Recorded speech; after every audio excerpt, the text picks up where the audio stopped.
বগুড়ায় অতিবৃষ্টিতে ফুল ঝরে পড়ায় ক্ষেতেই নষ্ট হয়ে গেছে অনেক সবজি ফলন। ফলে সবজি ফলন কম হওয়ায় সরবরাহ কমেছে মোকামে, যার প্রভাব পড়েছে প্রতি কেজি সবজিতে। প্রকারভেদে প্রতি কেজি সবজির দাম বেড়েছে প্রায় 15 থেকে 20 টাকা দরে। তবে বাজারে সবচেয়ে কম দামে বিক্রি হচ্ছে কচুরমুখী ও আলু।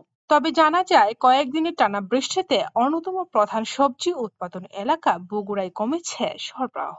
পাইকারি দামে সবজির মোকাম থেকে প্রতিদিন 10 থেকে 12 ট্রাকে ঢাকা সহ অন্যান্য দেশে পাঠানো হলেও বর্তমানে 1 থেকে 2 ট্রাক এর অর্ধেক সরবরাহ করতে পারছেন না পাইকাররা। তবে পাইকাররা 40 থেকে 50 ট্রাক সবজি কিনতেন ঢাকা সহ অন্যান্য দেশে সরবরাহ করার জন্য। তবে এখন সরবরাহ সংকটে এর অর্ধেকও কিনতে পারছেন না পাইকাররা, যার প্রভাব পড়ছে সরাসরি ভোক্তাদের উপর। তবে এর মধ্যে কিছুটা স্বস্তি আছে বেগুনের বাজারে। গেল সপ্তাহে 70 থেকে 80 টাকায় বেগুনের দাম নেমে এসেছে 50 টাকায়।